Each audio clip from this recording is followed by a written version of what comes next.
말씀은 누가복음 8장 22절부터 39절까지 본문이지만 22절부터 25절까지만 우리가 함께 읽겠습니다.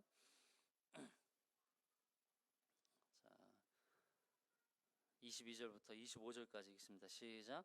하루는 제자들과 함께 배에 오르사 그들에게 이르시되 호수 저편으로 건너가자 하시매 이에 떠나 행선할 때에 예수께서 잠이 드셨더니 마침 광풍이 호수로 내리치매 배에 물이 가득하게 되어 위태한지라 제자들이 나와 깨워 이르되 주여 주여 우리가 죽겠나이다 한데 예수께서 잠을 깨사 바람과 물결을 꾸짖으시니 이에 그쳐 잔잔하여지더라. 제자들에게 이르시되 너희 믿음이 어디 있느냐 하시니 그들이 두려워하고 놀랍게 여겨 서로 말하되 그가 누구이기에 바람과 물을 명함에 순종하는가 하더라. 아멘. 본문은 39절까지 다룰 거예요. 오늘 말씀에 하나의 사건이 등장하죠. 그 이후에 나오는 이제 사건도 마찬가지예요. 바람과 물결을 잔잔하게 잠잠케 하시는 예수님. 그리고 그 다음에 나온 사건이 군대 귀신 들린 자, 그 자를 고치시는, 쫓으시는 사건이 있었죠. 그리고 그 다음에는 어떤 사건이 나오냐면 야이로의 딸을 살리시는. 그리고 그 딸을 살리기 위해서 가다가 도중에 만났던 혈루병 앓는 병에 걸려 있는 여인을 고치신 사건이 등장합니다. 어떻게 보면 모든 사건이 다 개별적인 사건처럼 보여요. 다른 이야기처럼 보이는 거죠. 그러나 이 이야기 모두 하나의 이야기를 담고 있어요. 무슨 말이냐면 지난 시간에 우리가 살펴봤던 이 씨 뿌리는 자의 비유에 대해서 말씀을 살펴봤잖아요. 그리고 그 앞에서 보았던 말씀이 이 천국 놀이하는 아이들의 비유, 그리고 초상집, 죽은 자를 향한 곡을 하여도 울지 않는, 또 피리를 불어도 춤추지 않는 세대. 결국 하나의 이야기예요. 무슨 얘기냐면 세례 요한이 와서 복음을 전하고 또 예수님께서 직접 오셔서 하나님 나라와 복음을 선포하셨음에도 불구하고 그 복음을 듣지 않고 그 복음을 오히려 거절하고 거부한 이 세대가 어떠한 특징을 갖고 있느냐, 그리고 그 복음을 하나님 나라와 복음을 받아들인, 그것을 믿음으로 받아들인 자들, 그 모든 구원받은 하나님의 백성들의 모습은 어떠한가라고 하는 것을 보여주는 거예요. 그래서 그들이 믿는 믿음의 주체가 누구냐, 그리고 무엇을 믿느냐, 그 예수 그리스도께서 하신, 주님이 오셔서 하신 그 말씀 속에 담겨 있는 그 하나님 나라와 복음이 그들의 삶을 어떻게 변화시켰느냐, 그 이야기를 하는 거예요. 그래서 결국 씨 뿌리는 자의 비유에서 열매를 맺게 하는 건 밭이 아니라고 그랬어요. 마음밭의 상태 때문에 어떤 열매를 맺게 된다? 그러면 우리는 그 마음밭이 좋은 밭이 되기 위해서 무던히 노력을 해야 돼요. 길가밭 딱딱하게 굳어진 그 마음밭을 기경을 하고 파내고 물을 갖다가 부어야 되고, 그렇게 가꾸어서 좋은 밭이 되도록 노력해야 돼요. 그리고 돌밭에 바위밭인 그 밭에 돌을 다 제거해야 돼요. 뿐만 아니라 가시밭, 세상적인 재리와 염려, 물질과 세상적인 가치관과 타협하며 살아가는 그 인생들을 다 제거해야 돼요. 그래야만 좋은 밭이 될 수 있어요. 그러면 그 밭에 씨가 심겨져서 열매를 맺을 수 있다고 설명할 수 있어요. 여러분, 그러면 우리는 그 좋은 밭이 되기 위해서 노력해야 되는 종교로 전락되고, 그러나 우리 기독교는 그런 종교가 아니에요. 예수 그리스도의 씨가 들어올 때 그것을 믿음으로 받아들이는 사람들, 그 사람들을 바로 선택받은 하나님의 백성이라는 이름을 얻게 되는 것이죠. 그러면 거절한 사람들은 뭐냐? 그들은 스스로 그 은혜의 단비를 거절한 거예요. 그래서 그걸 거절하고 거부하고 복음을 예수 그리스도를 받아들이지 않음으로 말미암아 그들 스스로 하나님의 심판 아래 놓이게 되었다. 유기된 자들이다라고 하는 걸 설명하는 거였죠. 그래서 오늘 이 말씀도 마찬가지예요. 사실 이 말씀도 제자들에게 물어보시는 이 질문 속에 너희 믿음이 어디 있느냐, 이 질문은요, 너희가 도대체 뭘 믿고 있냐는 거야. 너희가 무엇을 믿고 무엇으로 너희가 믿음을 삼고 있느냐, 그걸 지금 물어보시는 거예요. 우리에게 질문하시는 거예요. 우리는 무엇을 믿고 있냐는 거예요. 우리가 믿는 대상이 누구예요? 우리가 믿는 그 본질은 뭐예요? 그걸 지금 점검하라는 거죠. 도대체 예수님을 그리스도로 믿고 또 그분의 말씀, 곧 그분의 선포하신 하나님 나라와 복음을 들은 사람들의 믿음이란 무엇인가? 자, 22절, 23절을 읽어보겠습니까? 자, 22절, 23절. 22절, 23절 시작. 하루는 제자들과 함께 배에 오르사 그들에게 이르시되 호수 저편으로 건너가자 하시매 이에 떠나 행선할 때 예수께서 잠이 드셨더니 마침 광풍이 호수로 내리침에 배에 물이 가득하게 되어 위태한지라. 네. 자, 이제 예수님께서 제자들과 함께 하나님 나라와 복음을 전파하시는 이 일을 계속 지금도 하고 계세요. 우리 초반절에 우리가 살펴봤던 것처럼 하나님 나라와 복음을 선포하시고 전파하시는 이 일을 지금도 하고 계신 거예요. 그런 그 일을 하는 어느 하루 이제 제자들과 함께 호수 건너편으로 건너가서 이 호수 건너편에 무슨 땅이 있냐면 거라사인의 땅이 있습니다. 걔네 거라사인의 땅. 마태복음과 마가복음에서는 이 갈릴리 호수를 바다라고 표현을 했어요. 근데 여기 누가복음에서는 호수라고 표현을 하죠. 여기 호수 저편으로. 이거는 이방인의 표현이기도 해요. 마태복음과 마가복음에서는 바다라는 표현을 썼던 이유가 유대인들을 대상으로 썼던 이 서신이 편지이기 때문에, 내용이기 때문에 읽는 독자들이 이 바다라고 했을 때 그 의미를 알고 있는 거죠. 근데 이방인들은 바다의 의미를 잘 모르니까 그래서 이방인들을 위해서 호수라는 표현을 쓰고 있어요. 호수 저편에는 여기 다음 절인 26절에 보면 그들이 갈릴리 맞은편 거라사인의 땅에 이르러, 이제 거라사인의 땅에 가기 위해서 호수를 건너려고 했던 거죠. 자, 근데 호수를 건너는데 갑자기 뭐가 불어와요? 광풍이 불어와요. 광풍.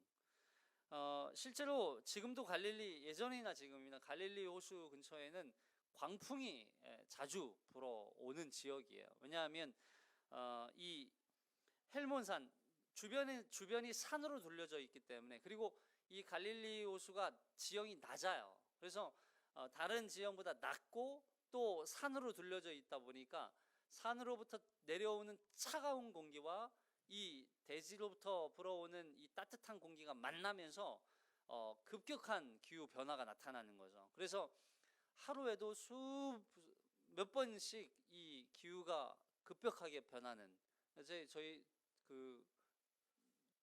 어디요? 백두산 갔을 때도 거기도 하루에 몇 번씩 기후가 수시로 변하는 지역이라고 하는데 그거보다 훨씬 더 많이 변하나 봐요. 아무튼 그래서 그런 광풍이 순간적으로 불어왔던 것이죠. 이 제자들 중에 어떤 사람들이 있었어요? 어부가 있었잖아요. 그러니까 아마 이 제자들 중에는 이 광풍을 그래도 자신의 능력으로 자신의 경험으로 이거를 좀 헤쳐 나가려고, 좀 피하려고 노력을 하지 않았을까. 그런데 그들의 노력에도 도저히 그 광풍을 벗어날 수 없게 되자 비로소 그때 예수님을 찾게 됩니다. 그런데 예수님은 지금 어디에서 뭘 하고 계셨어요? 주무시고 계세요. 지금 배에서 주무시고 계시대요. 여기 마가복음에서는 예수님이 고물에서 주무셨더라 이렇게 이제 표현을 하고 있거든요. 여기 보세요. 마가복음 4장 3절에 38절에 마가복음 4장 38절에 시작. 예수께서는 고물에서 베개를 베고 주무시더니 제자들이 깨우며 이르되 선생님이여 우리가 죽게 된 것을 돌보지 아니하시나이까 하니, 여기 고물이라고 하는 곳이 지금도 이제 배 앞쪽은 이물이라고 부르고 배 뒤쪽을 고물이라고 불러요. 그러니까 예수님이 지금 배의 뒤쪽에서 누워서 베개를 베고 주무셨다는 것이죠. 제가 예수님 당시에 배를 이렇게 발굴한 어떤 그 사진을 한번 봤는데, 지금처럼 어떤 돛담배도 사실 우리 지금 시대엔 돛담배는 굉장히 좋은 돛담배잖아요. 근데 그 당시의 배는 뭐 참 볼품이 없었을 거예요. 사진상으로도 굉장히 볼품이 없었어요. 나무를 다 이렇게 하나하나 일일이 다 붙여서 만들어야 됐고, 아니면 나무를 통으로 이렇게 속을 파내서 이제 배를 만들어야 됐기 때문에 그렇게 배 기술이 뭐 좋지는 않았을 거예요. 그런 더군다나 뭐 그렇게 컸겠어요? 제자들이 여기 보니까 이제 다른 서신 복음서에 보니까 이 배가 한 척이 아니었어요. 그러니까 12명의 제자들과 그리고 예수님을 따라다니는 많은 사람들, 무리들이 같이 예수님과 함께 다른 배에 타고 함께 가는 중인 거예요.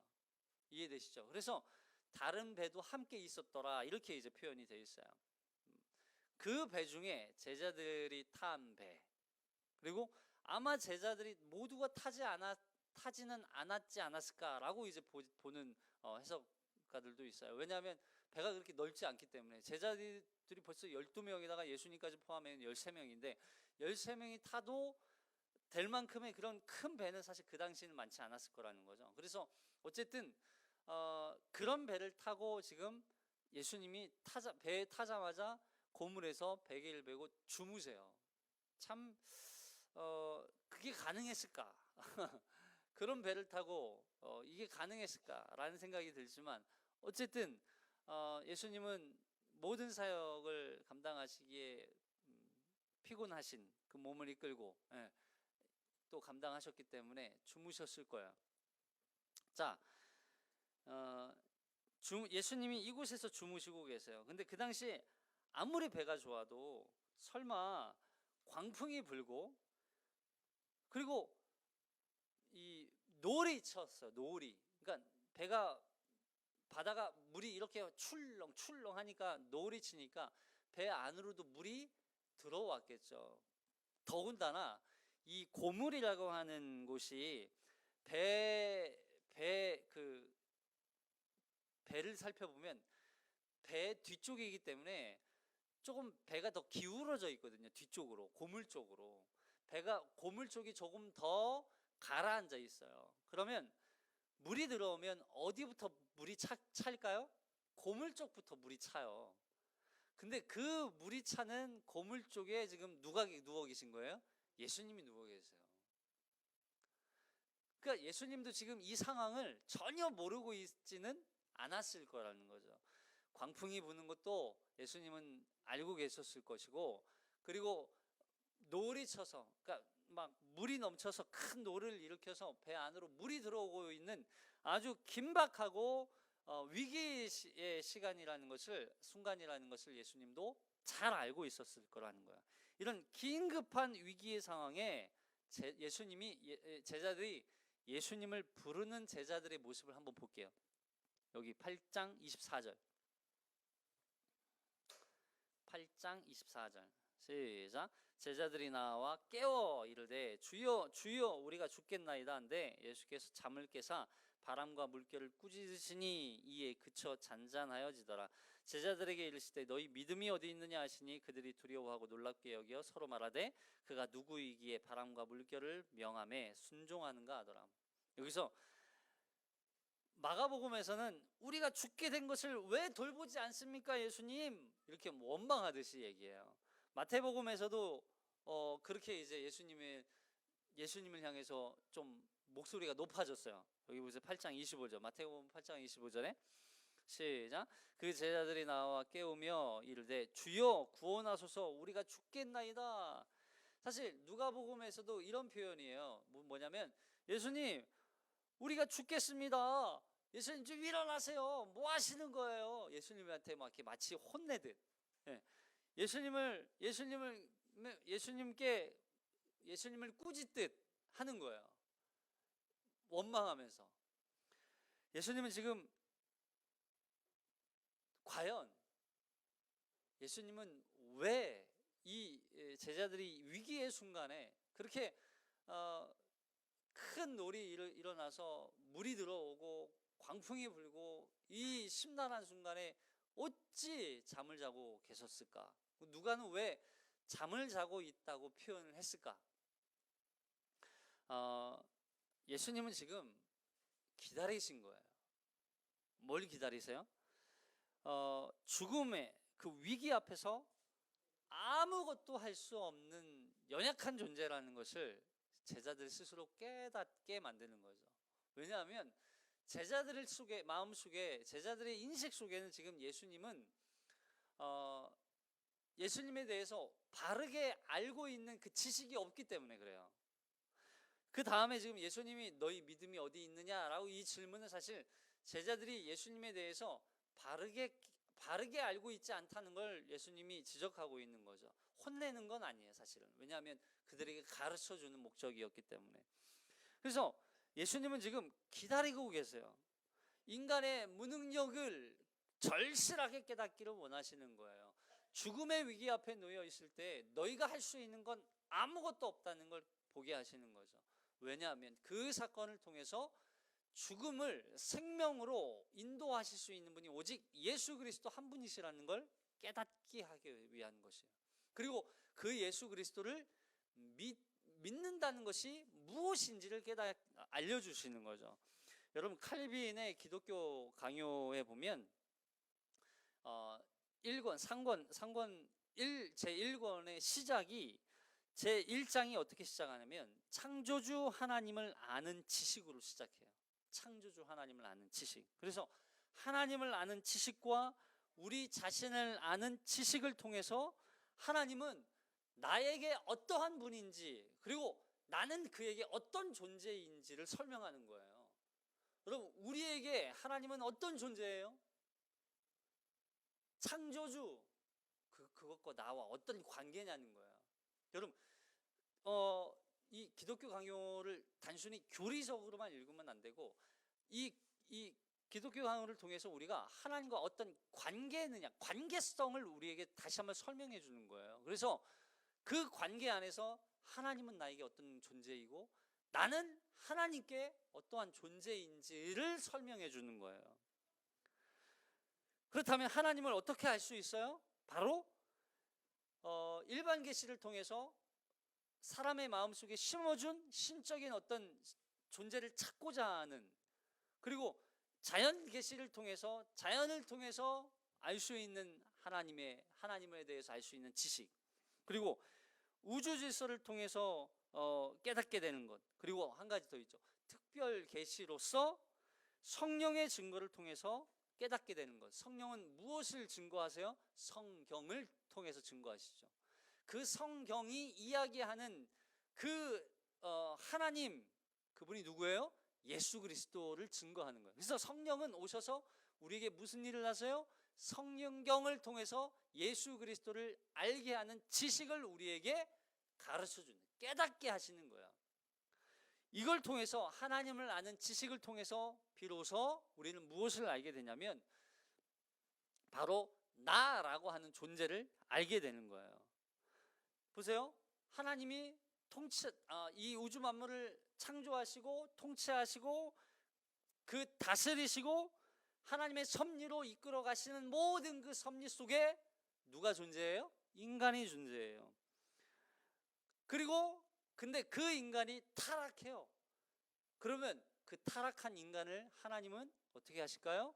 다시 원래 창조 모습으로 재창조하셔서 회복시켜서 하나님 나라의 백성으로 다시 회복시키시는 일, 그 일이 바로 이권부터 등장하는 거예요. 아담의 타락을 통해서 알게 되는 인간의 전적인 그런 어떤 타락, 전적인 부패, 전적인 오염, 이것으로는 도저히 하나님 앞에 나아갈 수 없는 인간 속에 있는 그런 인간으로부터 인간에게서 나오는 모든 것은 다 악하다, 모든 더럽다라고 하는 것을 가르쳐 주는 것이죠. 그리고 이어서 타락한 인간을 구원하기 위해서 하나님과 어떤 중보자로서 이 땅에 오신 누구? 예수 그리스도를 설명하는 거예요. 그래서 하나님을 아는 지식을 통해서 인간을 알고, 인간을 아는 지식을 통해서 누구를 찾게 돼요? 그리스도 예수를 찾게 되는 거예요. 그 그리스도 예수를 우리는 말씀을 통해서 알게 되고 믿게 되는 거예요. 할렐루야. 그래서 이것이 칼빈이 기독교 강요에서 이제 다루고 있는 그런 핵심 내용인 거죠. 그래서 우리는요, 나를 알지 못하면 우리가 구원이 필요한지를 몰라요. 나에 대해서 깨닫지 못하면 우리는 정말 우리의 믿음의 대상이 누구인지, 그 믿음의 대상이 필요한지, 믿음의 대상에 대해서 잘 알지 못한단 말이에요. 그래서 우리는 나를 아는 거예요. 나의 무엇? 나에게는 타락한 존재라는 거, 전적으로 부패한 존재라는 거, 나로부터 나오는 건 다 악한 것뿐이라는 걸 우리는 깨닫게 되는 거예요. 그래서 그 악함을 통해서 나는 도저히 하나님 앞에 설 수 없고 구원받을 수 없고, 나를 구원할 수 있는 분은 오직 누구?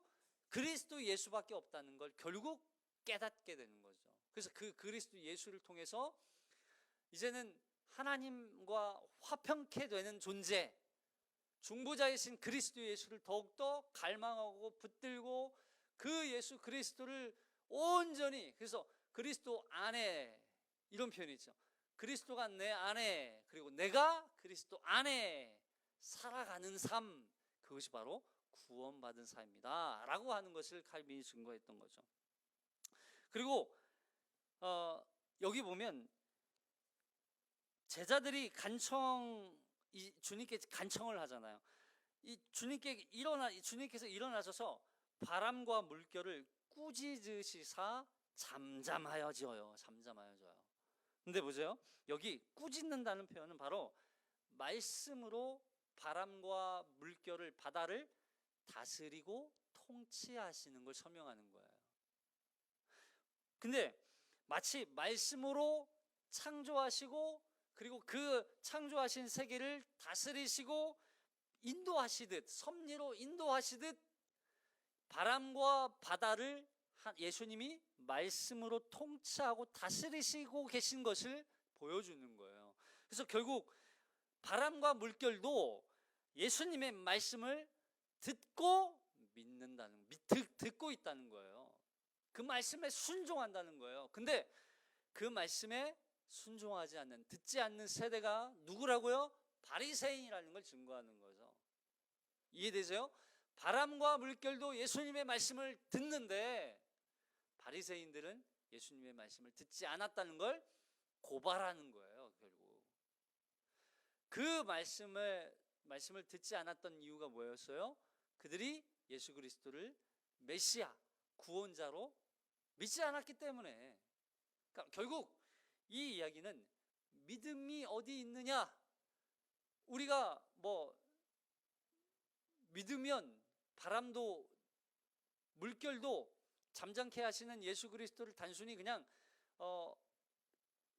어떤 능력을 베푸는 그런 예수 그리스도로만 이해할 수 있단 말이에요. 그러나 그런 것이 아니라, 능력 때문에 예수 그리스도를 믿는 게 아니라 그 예수가 우리의 구원자, 메시아이시기 때문에 우리는 그를 믿는 거예요.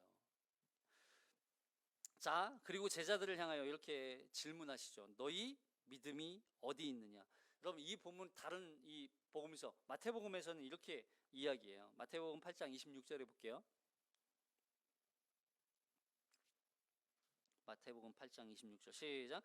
예수께서 이르시되 어찌하여 무서워하느냐? 믿음이 작은 자들아 하시고 곧 일어나사 바람과 바다를 꾸짖으시니 아주 잔잔하여 되거늘 그 사람들이 놀랍게 여겨 이르되 이가 어떠한 사람이기에 바람과 바다도 순종하는가 하더라.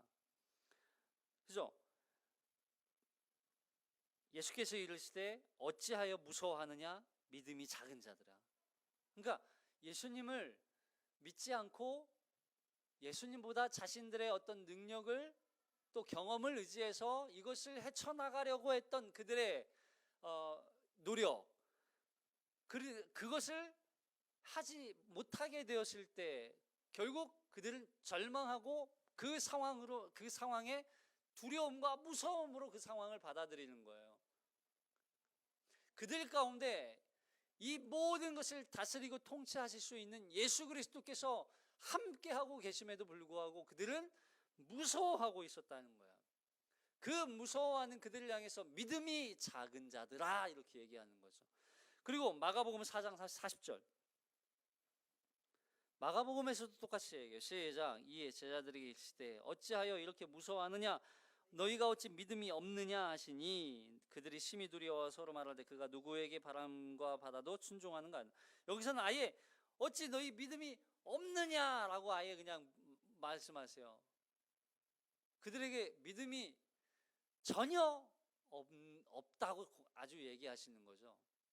그러니까 지금 제자들은 예수님을 그렇게 자신들을 이 위기 속에서도 구원하실 수 있는 구원자 메시아라는 사실을 그들은 전혀 믿고 있지 않았다는 거예요. 어떤 분은 이렇게 얘기하더라고요. 예수님이 어떻게 배 고물에서 주무시고 계시냐는 거예요. 예수님이 가장 좋은 자리에 앉혀드려야지. 그러니까 무슨 얘기냐면 자신들이 필요할 때는 예수님을 막 앞세우고 데리고 막 이렇게 추종하면서 예수님이 필요하지 않을 때는 저 옆에 사이드에다가 밀쳐놓고 예수님 없는 것처럼 마치 살아간다는 거죠. 그 얘기하는 거예요. 너희가 어찌 믿음이 없느냐? 믿음이 있고 없고의 차이는 뭐예요?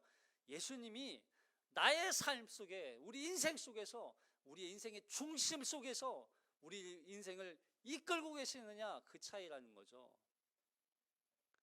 우리 삶을 예수님이 함께 내 삶을 이끌어 가고 계세요? 아니면 내가 막 앞장서서 내가 가고 예수님 보고 따라오라고 그냥 말씀하고 있는 건 아니에요? 그 이야기를 하는 거예요. 결국 이 바다를 잠잠케 하신 이 이야기는 믿음의 문제라는 거예요. 제자들이 믿음의 출처가 어디냐는 거예요. 너희는 도대체 무엇을 믿고 있냐는 거예요. 여러분, 우리는 무엇을 믿고 있어요? 바람과 바다가 잔잔한 이유가 뭐예요? 예수님의 말씀이 선포되었기 때문에 그 말씀을 듣고 그들이 그 바람과 바다가 그 앞에 순종한 거예요. 사람들이 놀랍게 여겨 이르되 이가 어떠한 사람이기에 바람과 바다도 순종하는가? 이가 누군지 모르는 거예요. 결국 이 본문에 이야기하는 너희 믿음이 어디 있느냐? 예수님의 질문은 너희가 나와 함께 있으면서도 어찌 나를 믿지 않고 너희 자신을 믿고 의지하고 살아가느냐? 그 이야기를 하시는 거예요. 여러분, 우리는 무엇을 믿어요? 바로 우리는 예수가 그리스도이심을 믿는 거예요. 할렐루야. 예수님만이 우리의 유일한 구원자이심을 믿음으로 고백하는 사람이. 여러분, 로마서 5장 1절에 성경 말씀 볼게요. 로마서 5장 1절 시작. 그러므로 우리가 믿음으로 의롭다 하심을 받았으니 우리 주 예수 그리스도로 말미암아 하나님과 화평을 누리자. 우리가 믿음으로 의롭다 하심을 받았어요. 그 믿음은 바로 예수님이 그리스도이심을 믿는 믿음이라는 거예요. 그리스도는 뭐예요? 기름 부음을 받은 자, 그는 곧 구원자, 그는 곧 메시아, 우리를 구원하실 분. 그래서 그 예수라고 하는 이름의 뜻이 뭐였어요? 자기 백성을 그들의 죄에서부터 건져낼 자, 구원할 자라는 뜻이잖아요. 여러분, 그래서 우리의 믿음의 대상은요, 예수 그리스도예요. 예수님이 주시는 구원이 목적이 아니에요. 오해하시면 안 돼요. 예수님이 주시는 천국 하나님 나라가 목적이 아니에요. 그걸 믿는 게 아니에요. 우리는 예수 그리스도께서 우리를 이 모든 죄와 사망과 죽음으로부터 우리를 건져내고 구원하셔서 우리를 하나님 나라의 백성, 하나님 나라에 들어가게 하실 구원자이심을 우리는 믿는 거예요. 그건 나중이고 결국 우리의 믿음의 대상은 예수 그리스도라는 거예요. 갈라디아서 2장 16절. 갈라디아서 2장 16절 시작. 사람이 의롭게 되는 것은 율법의 행위로 말미암음이 아니요 오직 예수 그리스도를 믿음으로 말미암은 줄 알므로 우리도 그리스도 예수를 믿나니 이는 우리가 율법의 행위로서가 아니고 그리스도를 믿음으로써 의롭다 함을 얻으려 함이라. 율법의 행위로서는 의롭다 함을 얻는 육체가 없느니라. 갈라디아서 2장 20절 시작. 내가 그리스도와 함께 십자가에 못 박혔나니 그런즉 이제는 내가 사는 것이 아니요 오직 내 안에 그리스도께서 사시는 것이라. 이제 내가 육체 가운데 사는 것은 나를 사랑하사 나를 위하여 자기 자신을 버리신 하나님의 아들을 믿는 믿음 안에, 하나님의 아들을 믿는 믿음, 하나님의 아들을 믿는 믿음, 그분을 믿는 믿음, 그리스도를 믿는 믿음. 근데 보세요, 이 말씀 속에 여기 그리스도를 믿는 믿음이라는 표현이 사실은 원어에서 보면 두 가지 해석이 가능해요. 그분을, 그리스도를 믿는 우리의 믿음으로 표현할 수도 있지만 그리스도의 믿음이라고 표현할 수도 있어요. 그리스도의 믿음, 주님의 믿음. 다르죠? 우리가 주님을 믿는 믿음, 주님이 갖고 있는 믿음, 차이가 있어요. 우리가 예수님이 우리를 죄와 사망으로부터 건질 수 있는, 우리의 죄를 사하시고 대속해 하시고, 그리고 영원한 하나님 나라 천국 백성이 되게 하실 예수 메시아라는 것을 우리는 믿어요. 그분이 믿는다고, 그분을 믿어요. 그리고 한 가지 더, 그분이 우리를 반드시 하나님의 자녀가 되게 하실 것을 믿는 믿음인 거예요. 그 믿음은 예수님이 갖고 있어요. 이해되세요? 예수님이 우리를 반드시 구원하시겠다는 그 믿음이 있단 말이에요. 그래서 그 믿음으로 행하시는 모든 일들이 우리의 구원이 되는 거예요. 그것을 우리는 믿는 거죠. 결국 우리가 예수가 그리스도이심을, 우리의 하나님을 향한 범죄에 대해서 예수님이 대행을 통하여 구속을 완성하신 거예요. 그것을 믿는 믿음조차도 나로부터 출발된 것이 아니요 주님의 믿음이라는 걸 우리가 고백하는 것이죠. 그래서 우리는 다른 걸 믿지 않아요. 예수 그리스도를 믿는 거예요. 예수가 그리스도이심을 믿고 그 그리스도이신 예수께서 우리를 반드시 구원하실 것을 믿는 그 믿음으로 말미암아 우리가 구원에 이르게 되는 것이죠. 이것을 우리가 믿어야 될 줄로 믿습니다. 자, 근데 다음에 이 군대 귀신 들린 자 이야기가 나와요. 본문이 굉장히 좀 긴데 우리 여기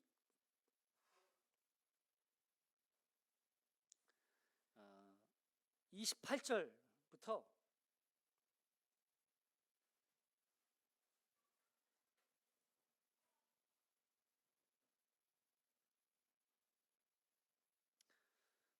28절만 한번 읽어볼게요. 시작. 예수를 보고 부르짖으며 그 앞에 엎드려 큰 소리를 불러 이르되 지극히 높으신 하나님의 아들 예수여, 당신이 나와 무슨 상관이나이까? 당신께 구하오니 나를 괴롭게 하지 마옵소서 하니. 자, 이 본문은 굉장히 다른 이야기처럼 보이지만 사실 하나예요. 무슨 얘기냐면 여기 귀신 들린 사람이 나와요. 그리고 무덤에 살아요. 여러분, 당시에 무덤에 산다는 건 가능할까요? 네, 가능해요. 왜냐하면 당시 이 지역의 무덤이 위에 이 석관을 이렇게 둘러서 집처럼 만든 무덤이에요. 그래서 유대인들은 굴을 파서 거기에 무덤을 만들었다면, 이 당시 이 거라사인 이 지역 사람들은 이 석관을 짜가지고, 그래서 그냥 이렇게 집처럼, 그리고 그 안에 제사를 드릴 수 있는 분향 이 제단이 있어요. 그래서 자신이 뭐 매일 드릴 수도 있고 또 주기적으로 드릴 수도 있고, 제사를 드려서 음식을 바치는 거예요. 자, 근데 그 음식을 바치는 그 음식이 이 당시 이 지역에 무엇이 성행했냐면 돼지고기를 바치는 일이었어요. 그래서 돼지 2,000마리가 갑자기 나타나잖아요. 사실 유대인들은 이 돼지를 너무 혐오하죠. 왜냐하면 먹을 수 없는 음식이고 부정한 음식이기 때문에 돼지를 만져서도 안 되고 먹어서도 안 되고 음식 차리지도 않아요. 근데 이 땅은 그만큼 우상 숭배가 가득한 성행했던 지역이라는 걸 보여주는 거죠. 뿐만 아니라 이 지역 이 사람들이 이 우상 숭배를 통해서 노리고 있었던 하나의 경제적인 수입이 있었어요. 그러니까 이 뒤쪽에 보면 이 돼지 2,000마리가 물에 빠져 다 죽잖아요. 그 죽었을 때 이 동네 사람들이 와가지고 예수를 향해서 당신 뭐야? 왜 우리 돼지를 다 죽였어? 막 이러면서 막 예수를 막 쫓아내죠. 그때 이들이 경제적인 어떤 그런 손실로 인해서 예수에 대해서 예수를 이제 쫓아내려고 했던 거예요. 그러니까 이 사람들은 우상 숭배하는 일뿐만 아니라 이 일로 경제적인 어떤 수익을 얻어내고 있었던 사람들이었던 거죠. 그들에게 지금 누가 있어요? 귀신 들린 사람이 지금 있어요. 이 귀신 들린 사람이 무덤에 살아요. 무덤은 그 뭐예요? 죽음이잖아요. 그러니까 이 지역을 하나의 영적인 의미로 보면 이 지역 사람들은 결국 영적인 죽음 가운데 처해서 그들이 섬기고 있는 우상 숭배가 우상인지도 모르고 그냥 이 땅 가운데 죽은 자와 같이 살아가는 사람들이라는 거예요. 죽은 자와 같이. 그곳에 지금 예수님이 오셔서 하나님의 나라와 복음을 선포하고 계신 거죠. 근데 보세요. 그리고 예수님이 귀신을 향해서 뭐라고 질문하냐면 내 이름이 무엇이냐 이렇게 질문해요. 내 이름이 무엇이냐? 그러자 귀신이 뭐라고 대답해요? 군대라 그러죠. 군대라.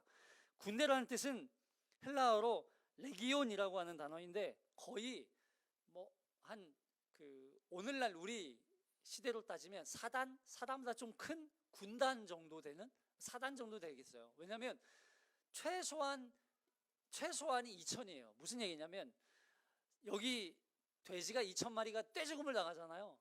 2,000마리 그 이상의 5,000 때로는 5,000 정도가 되는 한 군인을 거느린 군대라고 하는 뜻인 거예요.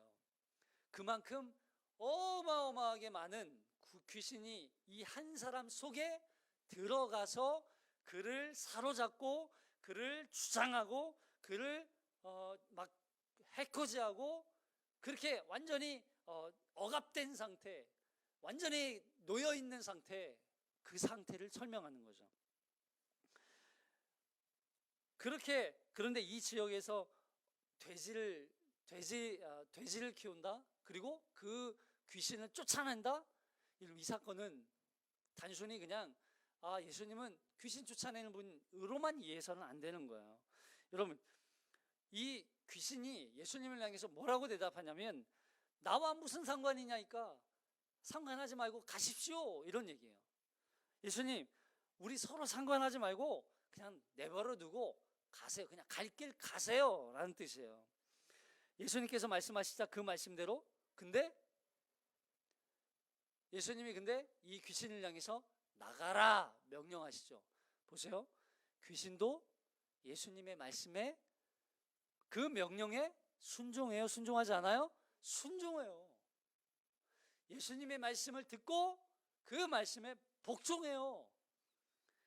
결국 예수님이 이 귀신을 향해서 내 이름이 무엇이냐 물어보는 건 뭐냐면 예수님이 그 귀신의 정체를 드러내는 거예요.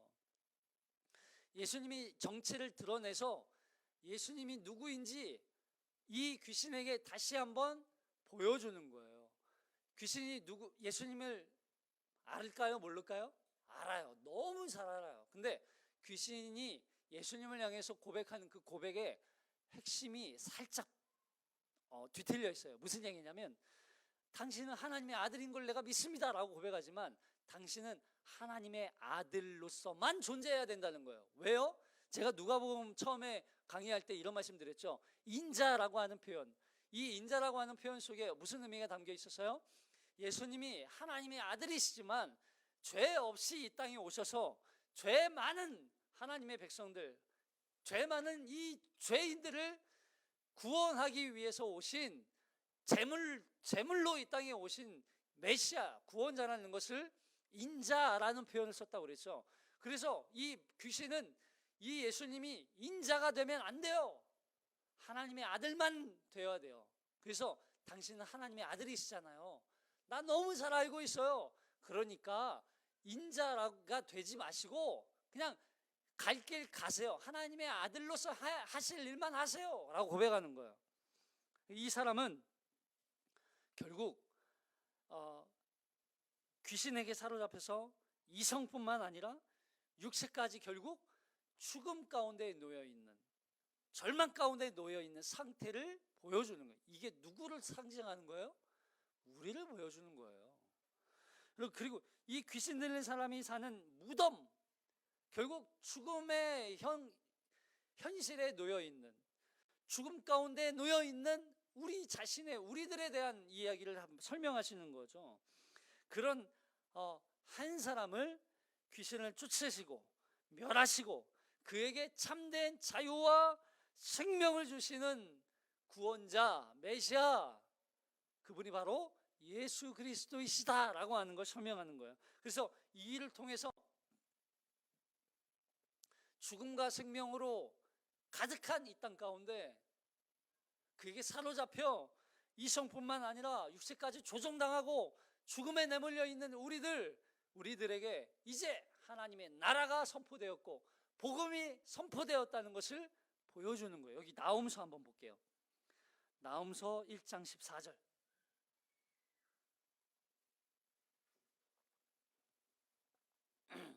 나홈서 1장 14절 시작. 나 여호와가 내게 대하여 명하였나니 내 이름이 다시는 전파되지 않을 것이라. 내가 내 신들의 집에서 새긴 우상과 부은 우상을 멸절하며 내 무덤을 준비하리니 이는 내가 쓸모없게 되었음이라. 볼지어다 아름다운 소식을 알리고 화평을 전하는 자의 발이 산 위에 있도다. 유다야 내 절기를 지키고 내 서원을 갚을지어다. 악인이 진멸되었으니 그가 다시는 내 가운데로 통행하지 아니하리라. 보세요. 우상과 부은 우상을 멸절하여 내 무덤을 준비하리라. 우상들을 무덤으로 다 쳐넣겠다는 거예요. 그리고 볼지어다 아름다운 소식을 알리고 화평을 전하는 자의 발이 산 위에 있도다. 누구를 상징하는 거예요? 예수님을 상징하는 거죠.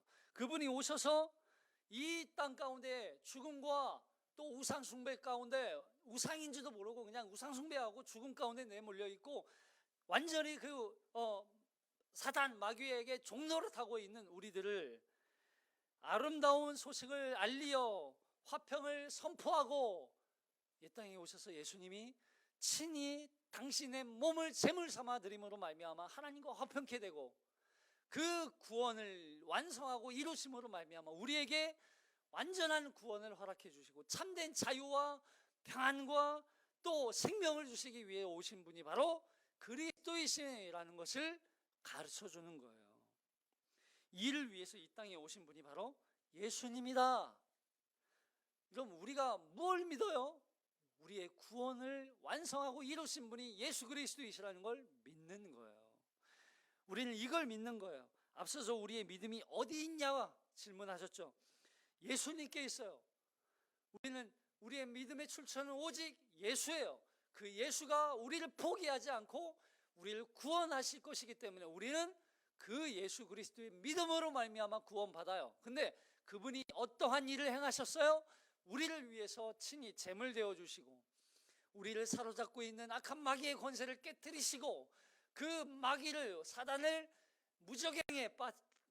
무저갱에 쳐넣으셔서 우리를 결국 죽음으로부터 생명으로, 억압과 구속된 우리를 자유케 하심으로 말미암아 영원한 하나님의 나라에 들어가게 하는 구원을 완성하셨다. 그걸 바로 가르쳐 주시는 거예요.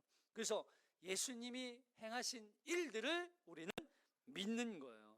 바로 이 땅에 우상에, 귀신에 사로잡혀 죽음의 상태에 놓여 있는 우리를, 그 원수를 멸하시고 우리에게 참된 자유와 생명을 주시기 위해 오셨다는 것을 믿는다라고 고백하는 게 믿음이라는 거예요. 여러분, 하이데베르그 요리문답서에서 이렇게 고백해요. 우리 이것만 읽어볼게요. 하이데베르그 요리문답서 제29문부터 34문이 이런 질문이에요. 유일하신 아들 우리 주 예수 그리스도를 믿습니다라고 하는데 답을 이렇게 줘요. 그 답을 읽어볼게요. 시작. 그가 우리를 죄에서 구원하셨기 때문입니다. 구원은 오직 예수께 있으니 다른 곳에서 구원을 찾는 것은 소용없는 일입니다. 기름 부음 받은 자란 성부 하나님께 세우시고 성령으로 기름 부으심을 받았기 때문입니다. 그분은 우리의 위대한 선지자, 교사가 되시며 유일한 대제사장이 되셔서 자기 몸을 화목제로 드려 우리를 자유롭게 하셨을 뿐 아니라 우리를 위하여 하나님께 간구하시며 우리의 영원한 왕이 되어서 말씀과 성령으로 다스리시며 우리를 위해서 얻으신 자유 안에서 우리를 지키시고 보호하시기 때문입니다. 아멘. 아멘입니다. 아멘. 이걸 우리는 믿는 거예요. 이걸 믿는 거예요.